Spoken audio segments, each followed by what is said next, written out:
Hi, I'm Boapok. I'm playing a 3-point match, another one, against Tonino. I started with the 2-1 slot, 4-6, which is a very nice reply. Got me 2 on the bar. Not a very nice uh, result from my bravery. The 4-2 just makes the point, I guess. 4-1, Well, the 4 is clear. I make the anchor. And the ace I could slot again, but I think I don't want to stand back here on this 24 point. That seems like a bad idea. So 6-4, maybe just run. He could point on me. This is actually a very interesting decision for my opponent, Tonino. Tonino! He opted for the hit.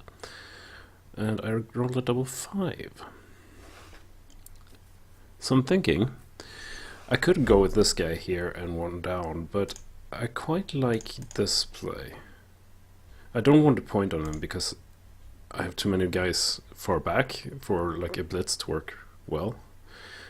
But like making a point, getting some threats, seems like a pretty good idea.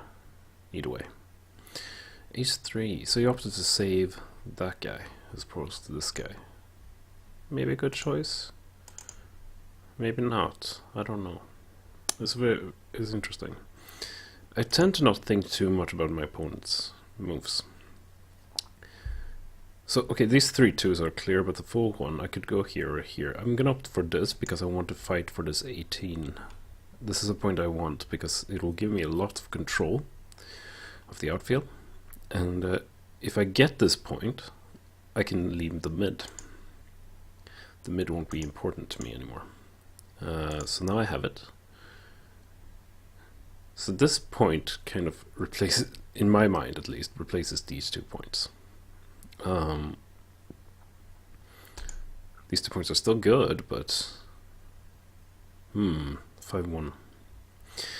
A little bit awkward actually. I could slot the 5, but I don't have anything to cover it with, so I'm gonna break the mid now to get some checkers to play with, and then I'm gonna waste the ace here. A6, I'm guessing hit and lift. That's my guess. Actually, there is no choice. There is no other move, actually. That's interesting. Alright, whatever. 4-3. So now I can slot. Though, I could also just come out. Play simply. I have a good position in either way. Yeah, I'm just gonna play simply. I don't want there to be any, 3-5 sequences, stuff like that. Another ace-6, so there is still only this move. 13-6. 5-1. Yeah, okay. I guess I have to do this again. Waste an ace here. I think he has to hit. Because his position is so bad and he needs time to like come out. So I think he had to hit and hope I found, which I did. So, bit of a reward. 5 probably covers. I don't think he can come out. Even though he has a few numbers that come out, I think he still has to play like this. The 6 here is out because I want good control over everything. And this 6-4 is terrible. I'm wondering if I have a cube. It's a 3-point match, so you can cube fairly aggressively because your opponent has an easy time passing cube. I'm behind in the race, but I have this prime. If I roll like an ace-2, that's a market loser. Absolutely, that's a market loser. 4-3 is also good. His 6s play so bad here. I'm thinking just making a positional cube here. You know what? Playing to learn. Let's just put that out there and see if it is a huge mistake.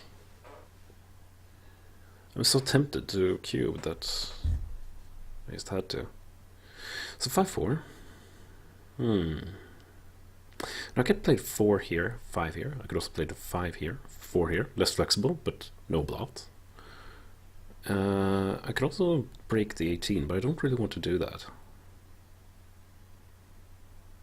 So I'm going to do this play. Flexible. Good. 3-6. So I suppose he has to run now. This 3-6. And this gives me lots and lots of shots. 2-3 is not the best one, but it still seems to indicate to me that I should hit, at the very least, and hope that he doesn't roll deuce. Deuce 5! Ooh, ooh. My heart can't take this. Double 3. So I guess he should abandon his mid, because this is going to be a difficult point to clear if I come out. So he does. 6-2, very nice for him. I'm so happy for him. He's playing this as too good, by the way, and I don't blame him. I think it is too good. I really didn't see that coming. Maybe my cue was early. I don't know. I sort of didn't anticipate that sequence. Okay, so this 4 is important. Do I come out and leave him 9s but get better control? Or do I go in? Like, if I don't do this and I miss him, then I'm going to regret it. So I'm just hoping that he doesn't roll 9. No, he didn't. So I have lots and lots of shots here. 7s, 9s, 11s. Very nice. 5-4. Ridiculous. That was the only hidden number. I mean, even double 5 was way worse even. That was his best number. 5-2. Okay. Try and get out of there. Double 1. Wow, he has to leave a double shot. That's incredible. So, a 3 or 1. A 3 or 1. Nope, I didn't get it. So this is very lucky. This was a very luck-based game. And he's going to play this too good, and he's right too. I have 1, 2, 3, 4, 5, 6, 7, 8, 9, 10, 11, 12, 13, 14, 15, 16, and 17 crossovers. So yeah, I can understand his decision to play this as too good. I'm going to make 2 crossovers, just to reduce that number. Okay, so he didn't take any off at least. That's good. But I can only make 1 crossover here. So I'm going to move guys from the back and try and stay flexible. I need to remove the gammon. So stack on the 6 point. Stack on the 6 point. This is important. Do not waste any pips. So like, get everything on the 6 point. Oh, that is good. That is good. 1, 2, 3. And I think this is slightly better than a crossover. I think. 4, 3. Okay, so we might be able to save the gammon here. Oh, that double though. That double though. That double though. Okay, so we're gonna have to roll double next roll. Now this makes double twos and higher work, and I can't make double 1s work, so this is really the only thing. And that's that. GG. So this was a very, very short game. But those are important as well. So we're going to take a look at what happened here. Let's see. I'm just going to find the game. It was me versus Torino. Where is it? Where is it? There's so many. No, Tonino. Tonino, not Torino. Tonino. Okay. And let's see if we can find it. Okay, and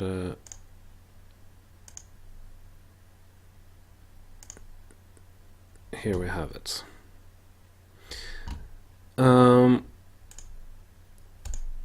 For an analysis on this, it's not going to take long because it was so incredibly short. We'll see. I think I'll have a pretty bad PR here because it was one complex game. That usually means if you make an error, then it's usually really bad. So here, yeah, I got a 6.7. That's not good. He got a 6.3, so he decided to win. This is I think this is the first time that's happened. No, wait, I won against Gibbs with a lower PR. So the first one was this 4-1. I should actually slot, according to the engine. I'm so far behind, and I really want to contain this guy. I understood all these things, but I was like, I really didn't want to go on the 24 point. I figured I was so inflexible at that point. This double 2 was apparently misplayed. As a 13, 11, 6, 4, 2 was clear. But 24, 22 had been better than 2018. And that makes sense. You don't want to give a 6 shot when your opponent's on the ball. That's, of course, you know, one of those standard themes. And here, I actually had a cube already, because my position is so superior to his, and so it was a bit bad. But what was really bad here was apparently my checker play. This 5-1. I should have just broken up the 18 point. I was like emotionally attached to that 18 point. I wanted that. I thought it was a good point, but apparently that would have been better. And I do suppose that it would have thrown in a lot more flexibility into my structure. And that is really the only thing I need. I have 7 points, which is, I have a friend who has this saying that if you have 7 points, then you've messed up. So breaking a point was clear, but I should have broken the point that would give me the maximum flexibility. So that makes sense. Then we have this 5-1. And I should have slotted the 5 point apparently.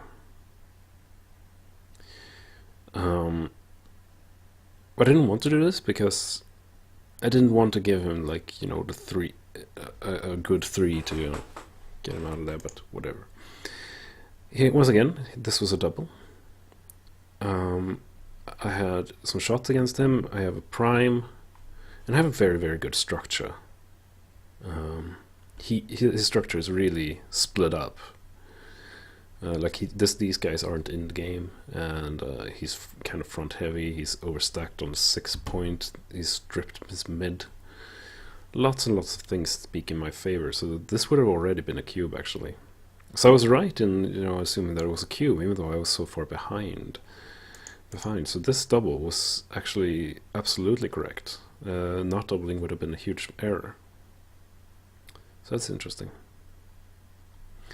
Anyway, the rest of the game, there weren't any real mistakes. It was just this start. So let's just play through. Yeah, I ended up on the ball, so I mean, of course, not that bad.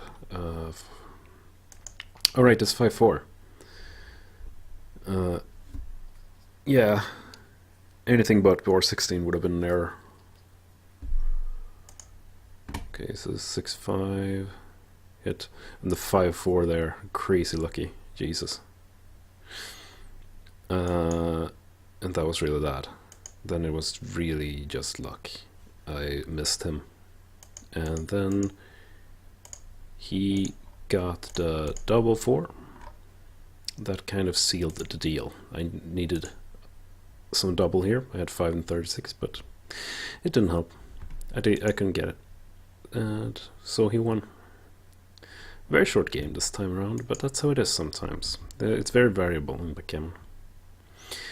But anyway, thank you guys so much for watching if you have.